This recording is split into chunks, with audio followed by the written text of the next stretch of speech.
Sakura, do you smell that? Old paper and ink. There is something almost sacred about a used bookstore in Jimbocho. It is incredible, Professor. These shelves go all the way to the ceiling. Wait, are these all manga magazines? Decades of them. Weekly Shonen, Jump, Magazine, Sunday. Japan has nearly 10 weekly manga magazines running at the same time. That is unheard of anywhere else in the world. 10? Weekly? That is a lot of content to produce. About 100 story pitches land on a single magazine's editorial desk every month. Only a handful survive. It is a brutal filtering system, but it is precisely this process that produces the stories that end up conquering global streaming charts. Over half of the top 100 anime on IMDb trace back to works born in manga magazines. So the magazine is like a proving ground. Exactly. And here is what makes it uniquely Japanese. Every manga creator is paired with a dedicated editor. It is not just submit your work and hope for the best. The editor shapes the story alongside the artist, chapter by chapter. That collaborative model does not really exist elsewhere. That reminds me of how a film director works with a producer. But weekly? That pace sounds exhausting. It is. But that relentless cycle is what sharpens talent. And the business results speak for themselves. Okay, give me numbers, Professor. I know you love numbers. Ha! You know me well. Global streaming revenue for Japanese anime hit $18.7 billion in early 2025, nearly 6 times what it was 5 years ago. Japan's share of the global streaming pie doubled to almost 8%. That is bigger than I expected. But streaming is just one piece, right? Right, and this is where it gets fascinating. The global merchandise market for anime is estimated at $14.3 billion, far larger than the streaming revenue itself. But here is the problem. Japanese companies are barely capturing that money. Wait, what? How is that possible? Because many Japanese publishers and studios hand off merchandising rights to overseas platforms without thinking twice. Netflix, for example, sells one-piece straw hats through its own store.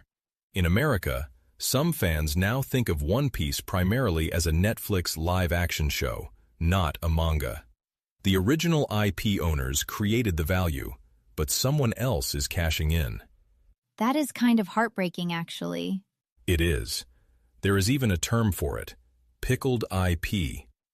Licensing rights get sold, then sit unused or underutilized for years. A huge chunk of potential revenue just evaporates. So is anyone fighting back? Absolutely. Toho kept the merchandising rights for the Spy Family film entirely in-house. Shogakukan partnered with a major trading company to form a new venture and started selling anime goods directly in Germany. They plan to expand into the U.S. market with 4 classic titles starting in 2026. So publishers are becoming retailers now. In a sense, and they are not alone. Bandai Namco opened a massive one-piece flagship store in Shinjuku, an entire building dedicated to experiential retail. Over 500 exclusive items. It is not just a shop, it is a destination. I actually walked past that place last week. The line wrapped around the block. That is the oshikatsu effect. Fan devotion translated directly into spending. The otaku market across 16 categories exceeded 1 trillion yen in 2024. And these IP stores are popping up beyond the traditional fan districts of Akihabara and Ikebukuro. Shibuya Parko now has a permanent JoJo's Bizarre Adventure store. Even Shibuya. That is full mainstream territory. Precisely. The IP pulls the crowd regardless of location. Content is the new anchor tenant. What about the government? Are they just watching from the sidelines? Far from it. The current administration declared content a core industry. They earmarked around 16 billion yen to help Japanese anime and manga streaming platforms cross-promote internationally. Services like Crunchyroll, Manga Plus, and about 8 others, each receiving 1 to 2 billion yen in subsidies. That is serious money. What is the end goal? Tripling overseas content revenue, from 5.8 trillion yen in 2023 to 20 trillion yen by 2033. For context, Japan's content exports are already comparable in scale to semiconductors and steel. Manga as a national strategic asset. That is wild to think about. It should change how foreign investors and entrepreneurs look at Japan. This is not a niche hobby market.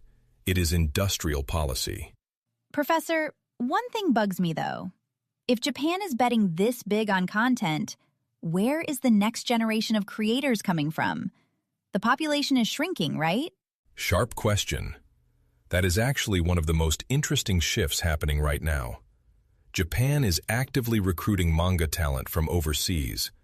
There is a facility in Kumamoto called Artist Village, ASO 096, started by a former Shonen Jump editor.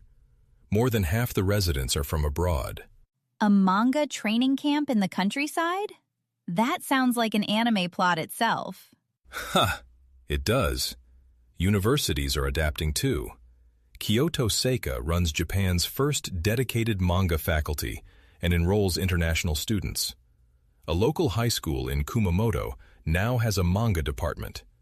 Publishers are opening newcomer awards to overseas applicants and even accepting machine-translated submissions. So the talent pipeline is going global. It has to. And here is the beautiful counterpoint. Even as the industry professionalizes and globalizes, the grassroots ecosystem remains fiercely alive. Comic Market celebrated its 50th anniversary recently, drawing 300,000 visitors. Cumulative attendance has reached 28.3 million.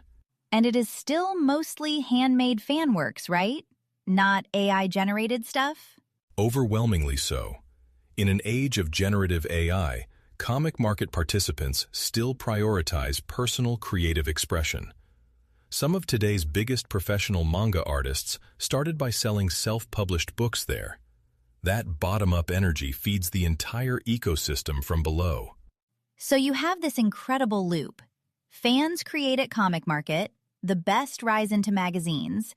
Magazines filter the strongest stories. Those stories become global IP, and the money flows back to fuel more creation. That is exactly it. No other country has built that loop. This little magazine right here, it is not just entertainment. It is the seed of a multi-trillion yen global ecosystem. Professor, are you going to buy that? Sakura, some things are priceless. It says 260 yen on the cover. I will take it. You've been listening to Narrative Japan.